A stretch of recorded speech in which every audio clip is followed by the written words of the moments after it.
Okay, good evening, everyone. Sorry for the delay. We were having some technical difficulties. So welcome, everybody. I've been reading your messages, and thank you very much for connecting again.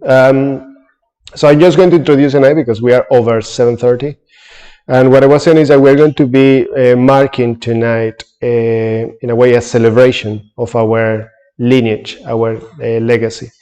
And that's in the context of our founder, Orgin Sangarachita's date of birth, his birthday, which is on the 26th of August, actually next Wednesday. But we want to celebrate it today. It's a very special occasion tonight. We have a great speaker, a very good friend of us here in the Nottingham Sangha, our good friend Sachanama, who is going to be reflecting precisely on this, on Bante's legacy. So I think he needs some time to unfold his thinking, and without further ado, what I'm going to do is let's salute the shrine with the people that are here in the shrine, and then I'll invite Sachanama to come forward. Okay.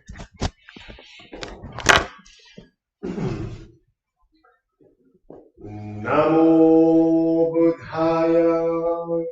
Namo Buddhaya. Namo Dharmaya. Namo Dharmaya. Namo Sanghaya. Namo Sanghaya. Namo Namah. Namo Namah. Om. Om. Hom. Hom. And I just want to say that the shrine is a very important feature of the evening tonight, but we'll hear about more about that in the second half. So Sachanama, very welcome, dear brother. Okay, thank you.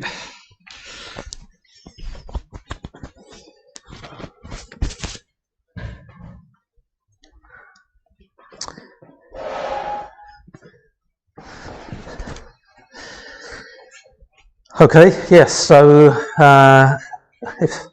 if he was still alive, we would be marking the 95th birthday of Sangha next week. Just for logistical reasons, we couldn't arrange it to do it on the actual day, but we're marking it a little bit before normal. So one of the things I've been thinking about with Sangha, it does feel different now. He's not with us any longer. His teaching career is over. So he's been with us a very long time, over 50 years, from the founding of Tri Ratna to his death. And he's been able to teach and, in a way, bring new things to light as the movements unfolded and developed. But that teaching career is now over, and we're in a different phase of, in a way, assessing what he's left us, assessing his legacy to us. So tonight I'm going to have, a little bit of a go at exploring that legacy. Kame Siri wants to start the puja bang on 8:30, so I've got a time limit, so I'm just going to kind of plunge in. And it's just an attempt. It's not an attempt to be completely comprehensive. So I'm going to start just by declaring my own personal interest. I am a member of the order that Sangha founded. I consider myself a disciple of his. That's the language that he uses in relationship to the order, that the order is his disciples and the disciples of his disciples, and I'm very happy to use that language.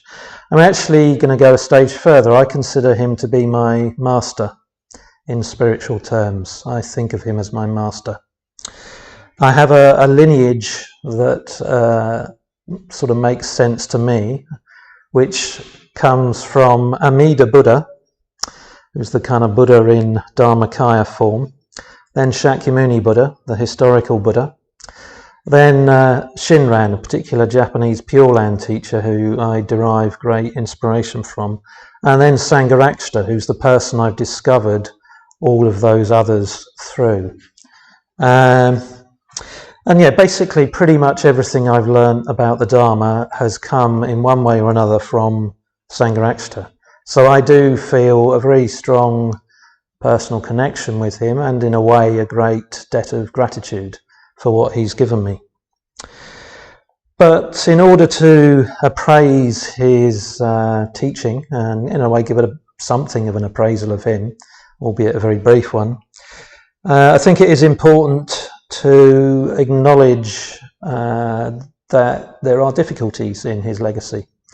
And I want to address those partly as a practice of the fourth precept. So the fourth precept is the precept of truthfulness, put positively. So in a way, I want to give as round a picture of Sangha as possible. I want to be true to the different aspects of it.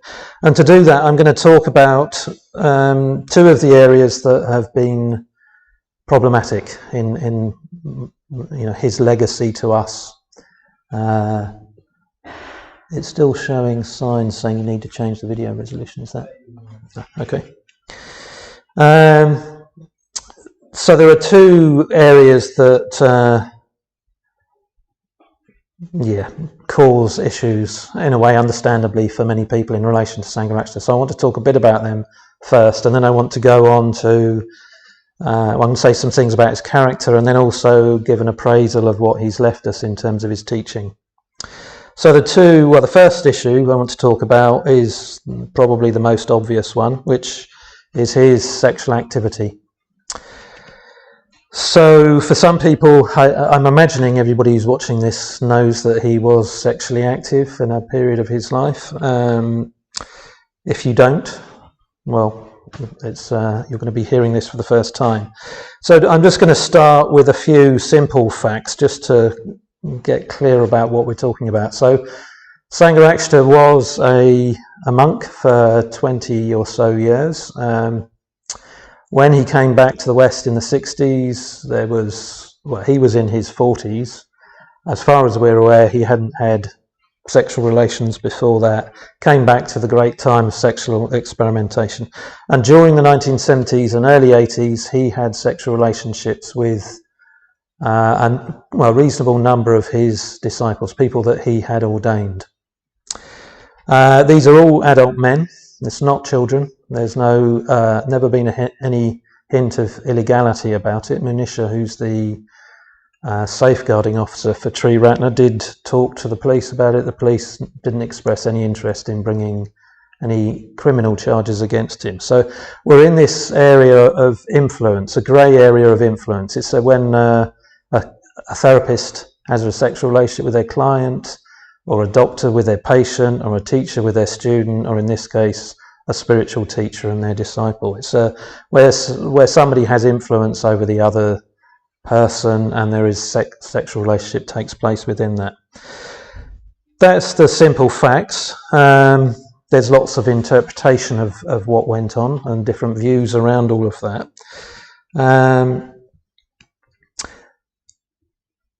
So I'm going to say a few things about that. I want to read something that Sangha said. So one of the issues that this brings up is that Sangha is not perfect, not ethically spotless. He himself, I'll just read you what he wrote. This is late in his life. He says, "I would therefore like to express my deep regret for all the occasions on which I have hurt, harmed, or upset fellow Buddhists, and ask for their forgiveness."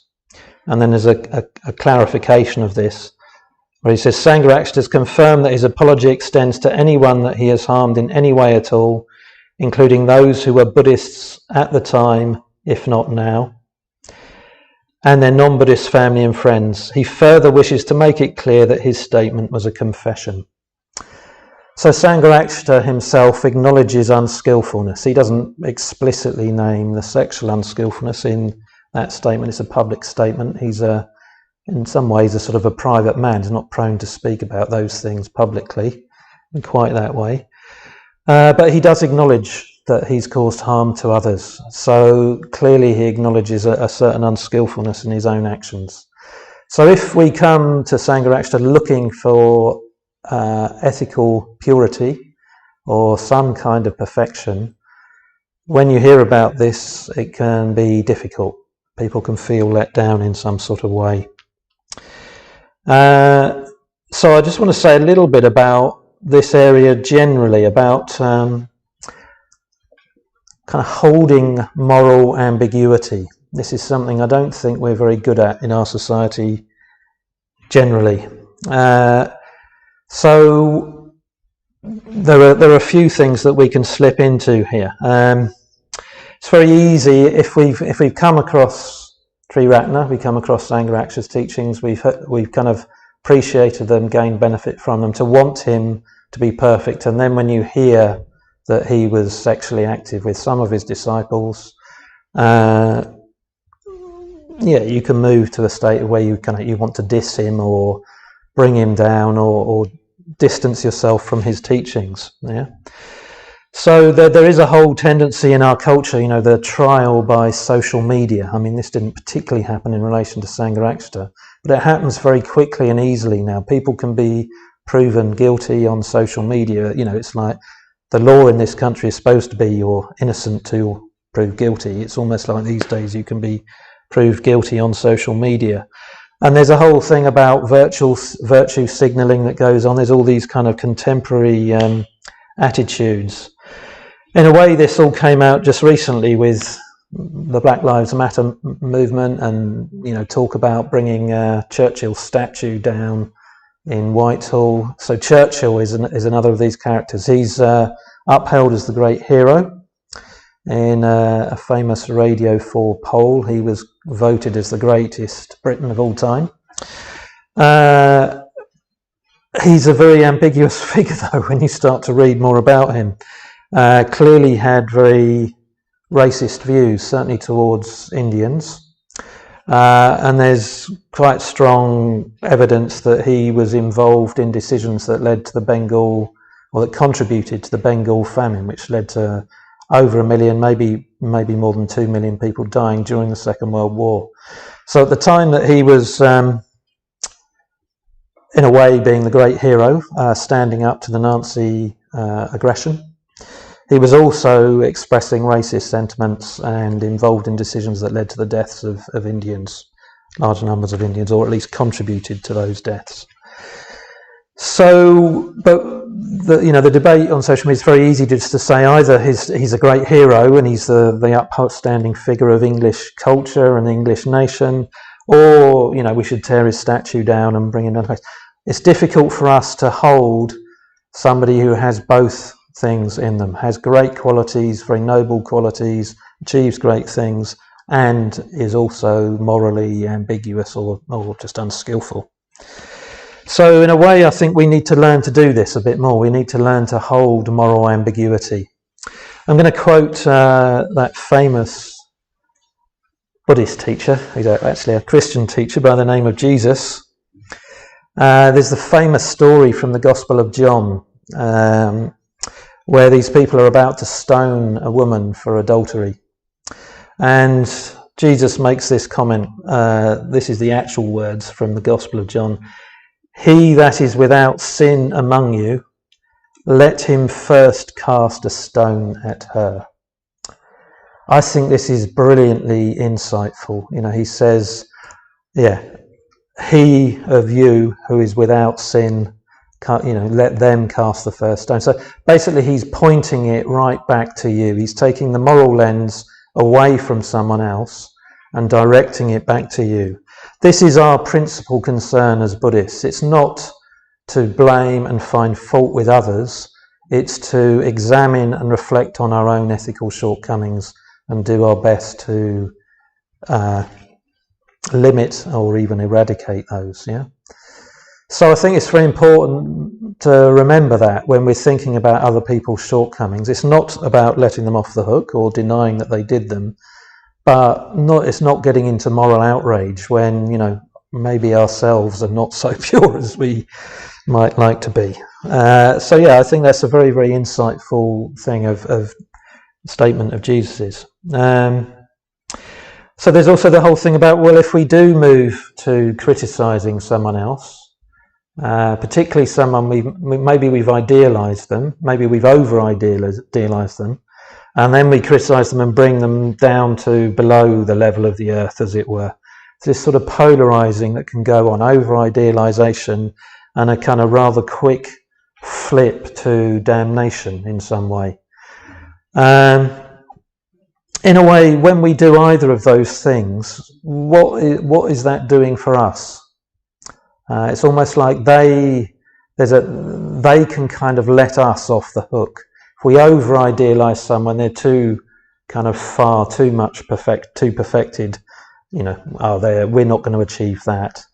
And then if they're damned, well, then we don't have to listen to the good things that they may have done or the good things that they've taught. So again, I think in this area we have to look to our own actions and take responsibility for our own actions, and then try and be with this moral ambiguity, where someone has a legacy that includes very, very positive things and also unskillfulness and difficult things. It's a kind of skill of maturing, emotionally and spiritually maturing, to be able to live with and hold those things. I'm not saying that excuses Sangharakshita's actions at all. In a way, we all have to come to our own personal view about the seriousness of his ethical shortcomings. My own view is that he was acting clearly out of self-interest. He was short-sighted about the effects of what he was doing, and there's an element of naivety there. That's my view. In a way, you have to form your own view of what you think is sexual activity, how serious you think it is in terms of an ethical shortcoming. I certainly don't attribute any maliciousness to his motives. But yes, clearly it has caused pain, significant pain, for certainly 5 or 6 of those people who had sexual relationships with them. If not at the time, after the event, it's become a source of very significant pain, and that's very regrettable. But yeah, we need to find our own view of that if we're coming into a relationship with Sangharakshita through being a part of the movement that he founded. It's up to you how you weigh that, weigh his unskillfulness. Okay, the other area that I am going to mention, I'm going for the real hot potatoes, is in some circles he is labelled a misogynist. And there are, again, there's 2 sort of aspects to this. So I'm going to start with the facts, as it were. If this is new to you, you're going to hear it sometime, and I think it's best that it's out in the open. So he expresses a view about the relative aptitude for spiritual life of men and women. And he considers that women are at something of a disadvantage, largely due to biological conditioning. Now this enters into a very controversial area in our day and age. He does base that on Buddhist tradition and also on some of his own experience. But he also clarifies that it's only in the early stages of spiritual life. It's not about potential, this is about relative spiritual aptitude. And there's a second point where he goes on to disagree with the feminist interpretation of history as the systematic oppression of women by men. So he doesn't agree with that as being the primary motive force in history.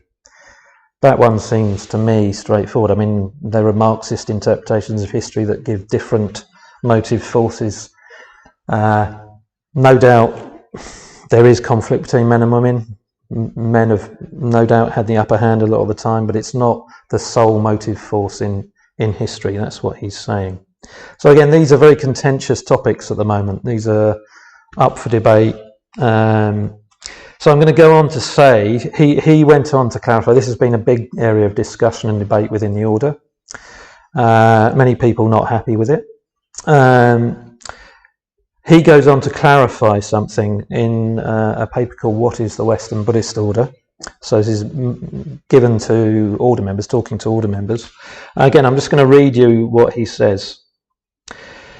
So he says, I regard that as a difference of opinion that does not affect their discipleship. So he's talking about people who are saying they don't agree with what he's saying about this relative spiritual aptitude or difference in spiritual aptitude. So he says it does not affect their discipleship. He's basically saying it is not key. You do not have to agree with him to be a disciple. He's using the language of discipleship. So he's talking to an audience of order members. If you're not an order member, you're not a disciple in that way, but you still may be in his influence if you're in Sri Ratna. Then he goes on to say, so thus if someone believes that men and women have perfectly equal spiritual aptitudes, that would not be incompatible with their being my disciple. And he also says it is also worth saying that an order member is not obliged to believe that men and women are exactly equal in their spiritual aptitudes. But he's making the point that if you don't agree with him, in a way, don't let that be a big issue. Just acknowledge a disagreement. Yeah, and he's fine with that. That you don't have to accept this view of his. It's not important in the big scale of things. It's not essential to his teaching of the Dharma. So this is one of the things, like I say, people can get quite caught on this, in a way, understandably. But if it is an issue for you, I would follow his advice. I disagree with him. There's plenty of value in the teaching that I'm just going to get on and explore. I'm just going to leave that to one side. You know, if you sort of end up chewing over it, as it were, a lot, you get things out of perspective. So I'd urge you just to let it be. You know, it's not essential to his teaching of the Dharma. But I do want to address it's on the basis of those views that he's sometimes called a misogynist. I don't accept that there's any degree of misogyny in Sangharakshita's character or in his actions. He very clearly was capable of having significant friendships with women, deep friendships with women, with a wide range of women. I used to live at Adhisthana, and I was in the office where people would come and wait before they went to see Sangharakshita. And I saw women from all around the world. Indian women, American women, Mexican women, Australians and New Zealanders, Europeans, British women coming to see Sangharakshita, clearly benefiting from their contact with him. And I know many women who actually had close friendships with him over many, many years. So I don't think the label misogynist sticks in terms of his attitudes. There's a book called Dear Dinu, which is a whole account of his letters that he wrote to this Indian woman, Dinu Dubash, just a very, very close friendship that they had over many, many years. So he's clearly very able to have strong, close friendship with women, very sort of metaphor relationships with women. So I don't think, in my own interpretation, the label misogyny doesn't fit with his behaviour. More importantly, he set up an order which women were ordained on exactly the same terms as men. They were ordained by him to start with. But then he set up an ordination process where women ordain women. This is actually pretty radical and revolutionary in the Buddhist world. In a way, if our civilization survives the impending crises facing it, particularly the ecological crisis, if we do survive, I think he's going to be much better known for founding an order in which women are ordained on exactly the same footing as men, and women are ordained by women. This is a radical thing to do. And in a way, it implies a very deep trust in women and their spiritual potential, their spiritual abilities. So again, I think his actions very much disprove that label of misogyny, even if the views are still controversial. So those are the two kind of significant areas that can cause problems for people. I don't know if what I've said is of help. I hope it is. If it's not, well, maybe we can talk some more at some point, or you can talk with people about issues that you might have in relation to that. I'm also going to say a few things about his character, because some people find him difficult to relate to because of his character. In a way, I'm just going to say a couple of things about his character. Sangha was born before the Second World War. He's from a completely different generation to us post-1960s types. Sangha never had psychotherapy or counselling like most of us have. He doesn't talk about his feelings. He doesn't talk about his emotions in the way that we do. He also grew up at a time, in his sexual inclinations, he was homosexual. He grew up at a time when homosexuality was still legally punishable in this country through chemical castration or imprisonment. So his whole ability to express that side of himself was completely not acceptable until he got back in the 60s and 70s when the law began to change. So he was subject to very, very different social conditioning to us. He got very different emotional makeup. So I think it's important not to want something from him, want him to be something that he's not. He's from a very different kind of culture. My own experience of people from that generation, it corresponds with my experience of Sangha. I lived with someone called Singha, born a year after Sangha. I lived with him for a few years, and very, very lovely man. I got very close to him, but he just didn't, when we reported in, he just didn't talk about his feelings in the way that we all do in our post-60s, post-therapy age. So I think it's important when we come to Sangha, just allow him to be who and what he is, rather than getting into our likes and dislikes and wanting him to be a certain way, because we want our teacher to be a certain way, or disliking certain things about him. Just let his character and his personality be what it is. Some people find his writing style difficult. So I want to just say something about that as well. One of the things I love about Sangha is that he never ever talks down to you, either personally when I've met him or in any of his books, any of his lectures. He always kind of educates as he talks. This is one of the things I love about his teaching, and I feel I've received an education not just in the Dharma, but much more widely from him. He educates and just shares this abundance of knowledge and wisdom that he has. But he doesn't talk down. He doesn't present the Dharma in a dumbed down kind of way, in a nice, feely, touchy way, something that he characterized as candy floss Buddhism. All looks and feels very nice, but when you compact it down, there's very little there. He never ever does that, not in my experience. I think that's something really wonderful about him, and I absolutely, wholeheartedly rejoice that he never decides to talk down to anyone. It doesn't mean he doesn't find the appropriate tone. When he's in India, and teaching amongst illiterate villagers, obviously, he'll teach in a different way, but he never kind of brings the Dharma down. He always raises you up if you allow him to do that. He's also absolutely precise in his use of language. And again, some people find this difficult because you have to resort to a dictionary at times if you're studying Sangha. I've again come to really deeply appreciate his precision with words. When he says something, you can be absolutely sure that he means what he says. He has thought about those words absolutely, and he knows the full meaning and the full weight of those and what they are really going to communicate. So if you take the time to engage with that, you can understand very clearly what he is saying.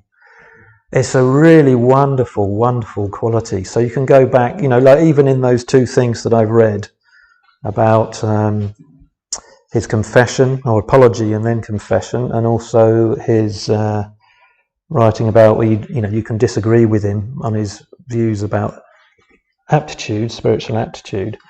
The words there, if you go back and read the originals, they're very, very precise, and you will know exactly what he's saying. So I completely rejoice in that. So if it is something that you find tricky, the writing style, I'd urge you to in a way, put aside likes and dislikes and make the effort. He educates and uplifts as he teaches. This is something that the Buddha does in the Pali Canon. He often leads into a deeper teaching by raising, you get the impression he just raises people's level of consciousness as he's communicating with them. He broadens things out, brings in an aesthetic element, and then communicates the Dharma. I think Sangha does that a lot in his own teaching. It's one of the things I very much appreciate about him. So I've got maybe another 15 minutes. So I want to just say a few things about appraising his teachings generally. So this is, in the light of the fact that he's no longer with us, he's no longer going to be clarifying or elaborating or developing new teachings. But we do have this literally vast body of work that he's left us. Lectures, seminars, books, poetry, some short stories. It's a vast ocean of Dharma. Probably, Vidya Devi, who edits the collected works, it's possible she's read pretty much everything, but otherwise I doubt that anybody has. I certainly haven't read everything. I've studied his work over 35 years and I know it pretty well, but there's certainly things I haven't read. So I'm gonna give 3 categories of things, and then I want to give some potential criteria for how we might assess his teachings. So I think that there are some things in his teaching that we can, a bit like he says himself in relation to his views about spiritual aptitude of men and women, that we don't have to accept as essential or integral to his teaching. I'm just going to give one example, and it relates back to that topic in some way. In his lecture series on the Bodhisattva ideal, he uses the language of masculinity and femininity to describe the paramitas, the perfections, these great practices of the Bodhisattva. He relates masculinity to virya and femininity to kshanti. Now, this is a non-traditional teaching. I don't know anyone else who's made those connections in that way. There is symbolism in the Buddhist tradition of the male and female Buddhas and Yab-yum figures, which explores integration of masculine and feminine characteristics, you could say. But as far as I'm aware, connecting those with virya and kshanti is something that only Sangha has done. My own reading of that is that he gave those lectures in 1969. I know that in the 60s and 70s he was reading a lot of psychology, a lot of Carl Jung particularly. You can get this in other of his lectures. You'll pick up quite a few references to Carl Jung. And Carl Jung was in the air of those times. He was seen as one of the people who exemplified a kind of a spiritual life in a very materialistic age. So I think Sangha is exploring, he's trying to make a connection of traditional teachings with ideas of the time, masculinity and femininity, the whole idea that the man has an unrealized feminine aspect to themselves that they project out in falling on love, and likewise the woman does the same. This whole notion of we're not integrated in our own being, in the anima or the animus in Jungian terms. So he's trying to make a connection with that and teaching that, and saying we need to resolve those opposites, integrate those opposites as a way to give rise to the bodhicitta. Now that may not really be relevant any longer. It may not. I don't think it works especially well to connect those terms with virya and kshanti. In a way, I think you could just explore virya and kshanti without having to bring those terms in. Sometimes those terms can get in the way. But it's also like he was taking a teaching and making it relevant to the atmosphere and the ideas around at the time. Jung is still an important figure, but psychology's moved on a lot. We've had James Hillman since then. We've had Myers-Briggs, which is a development of Jungian ideas. I mean, we've had the whole development of neuroscience and things like that. So in a way, maybe nowadays we would need to be making connections with those rather than with the language of masculinity and femininity that I think comes from Carl Jung, and that's probably where he got that influence. So I don't think that's essential to his teaching. It's terms that he's using to try and make a connection with the traditional teaching. It's not essential. Stick with Virya and Kshanti and explore those. If masculinity and femininity are not helpful in that way, again, I don't think that they're essential. That's just an example. But then there are essential aspects of his teaching that I don't think we are in a position to drop or change. I mean, these ones will be fairly obvious, and I haven't really got time to explore them in any depth. But the things like the centrality of going for refuge, I mean, it's very easy. It gets talked about a lot in our movement, so it's easy to take it for granted. But if you trace the way he arrived at understanding the spiritual life in terms of going for refuge, the Buddha, Dharma and Sangha, it's actually a very, very profound thing that he is saying. And I think the implications of it have still not been fully worked out, to be honest. There's his emphasis on the importance of art and beauty in the spiritual life. This is a distinctive aspect of his own teaching, but if you read his Religion of Art and the meaning of Buddhism and the value of art, you'll see it's very closely connected to the teaching of the Buddha as well. He gives very specific roots into the Buddhist tradition as a whole.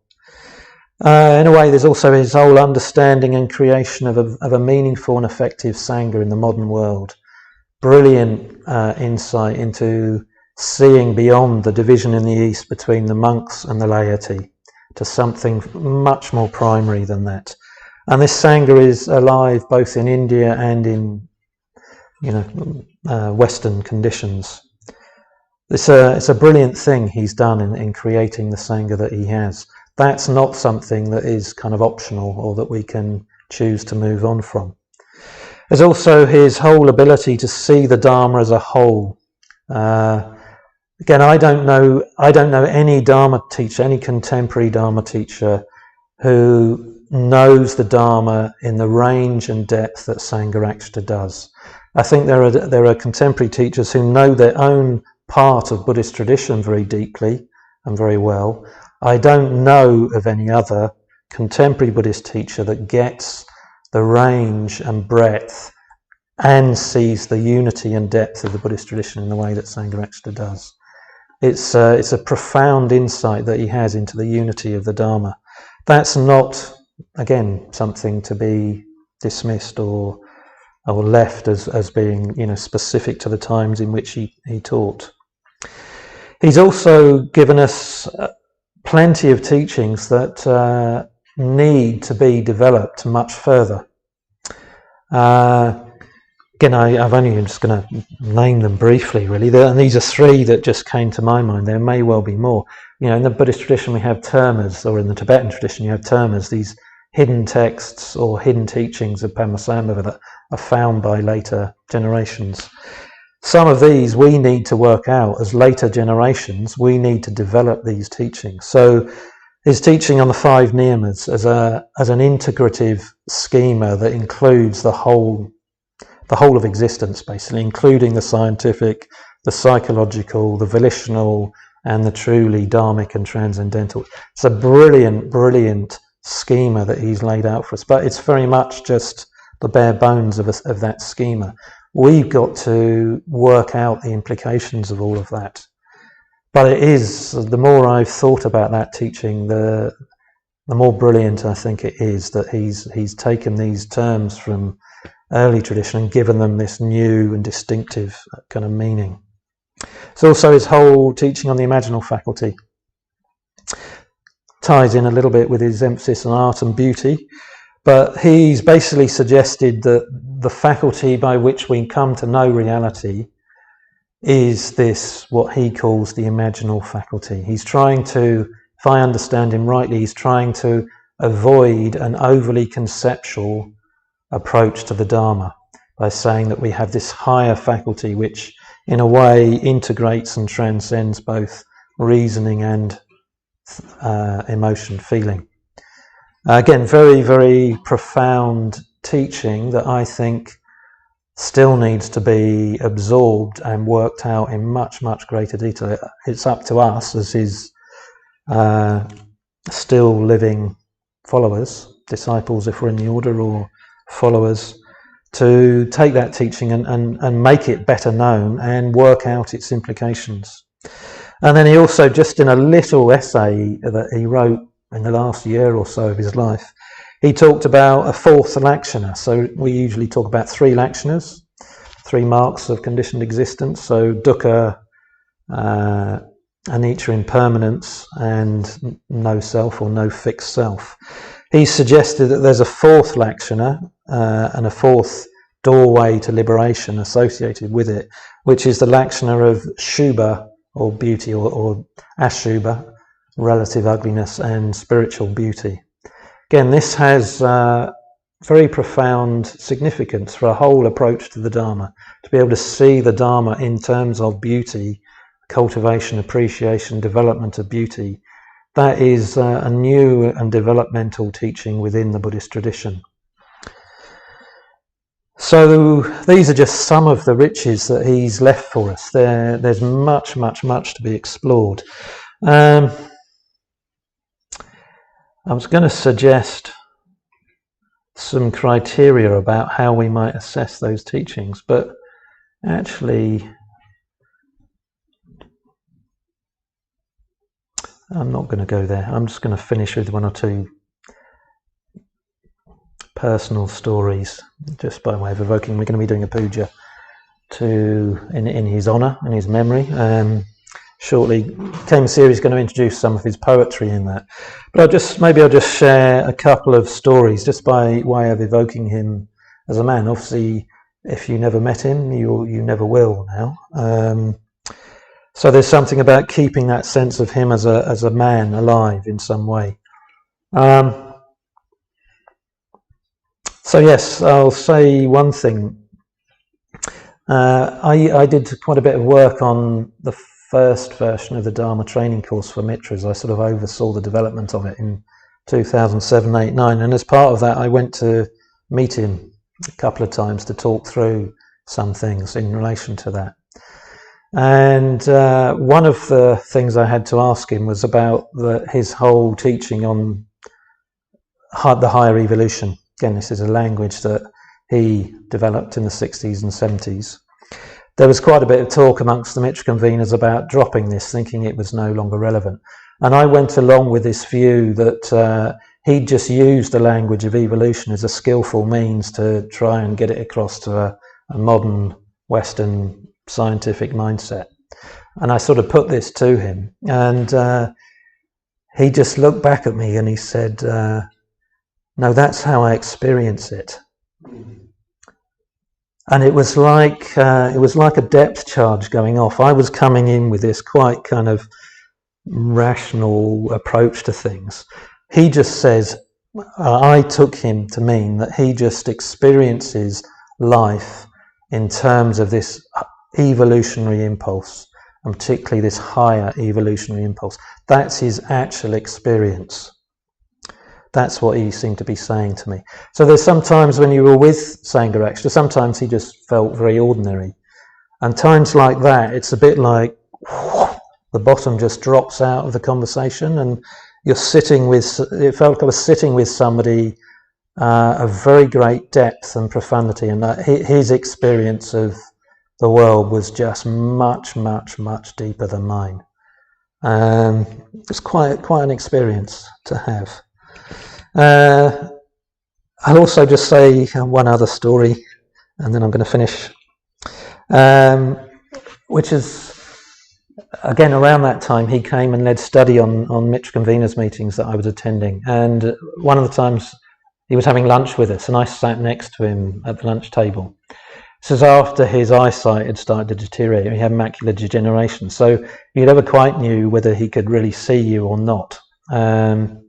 I sat next to him thinking he probably can't see who I am, and probably wouldn't even remember me even if he did. You know, I'd only met him a few times at that point. And we sat and ate in silence as he usually does. And then afterwards he just turned to me and he said to me, are you still in contact with that Christian Orthodox priest in Bath that you mentioned to me? So basically he remembered a detail about my life from a letter that I'd written to him probably a year or two beforehand. and he had this kind of awareness of me as an individual, remembering some significant thing that had been going on in my life, because I've been exploring a bit of dialogue with this Christian Orthodox priest. And it kind of just confounded this idea that I had that I wasn't significant to him. So I think one of the things that Sangha actually had was a real gift for friendship. He could really take people in. I felt really taken in by him on that occasion and subsequent ones. So he could remember a detail. If you think back to that letters that you received a couple of years ago, and then suddenly you're sitting down at a table and you can't quite see someone. He knew me, and he knew a significant detail, and he was able to bring that into the conversation. I felt very strongly kind of met as as an individual person, that he was interested in and was and cared for in some way. Anyway, I'm going to leave it there. Henry Botchin's got to do a quick couple of things to finish, and then we're going to start a puja at 8:30. But I hope that's been of help. Thank you very much for listening. Well, thank you very much, Satyanama, for that full-blooded talk. So much we have received, and it's the first talk that you do in this format, and it's the first talk that we present to the Sangha. So what I want to say very briefly is, actually the microphone goes back to you, Satyanama, is that we have more of Satyanama coming this Saturday, but Satyanama will give you the details. So yeah, just a quick announcement. I'm doing a seminar on Saturday morning on Zoom, 10 till 1, exploring the teaching of Anatas. It's one of those classic Buddhist teachings that people often misinterpret or get confused about. I'm going to be laying out what the Buddha taught and what Sangha actually taught and its relevance to our spiritual life. So you can book via the website. It'd be great to see you if you want to come on it. Thank you. And just to remind you that we very much rely on donations to keep going. So we've been very lucky, very, very lucky to have so much support, such a strong response from everybody in the Sangha supporting the center. So we are halfway through our target for the month. And please, if you can donate tonight, visit our website. There is the link in the description if you want to donate. Just the last thing is that we're going now for a break, very brief break of 10 minutes or so. And at 8:30, we're going to have a puja led by Kemasiri. You have received the Zoom link now. You can connect by Zoom, or you can keep an eye on our YouTube channel. We're going to be streaming it by YouTube as well. So see you soon. Thank you very much for connecting tonight.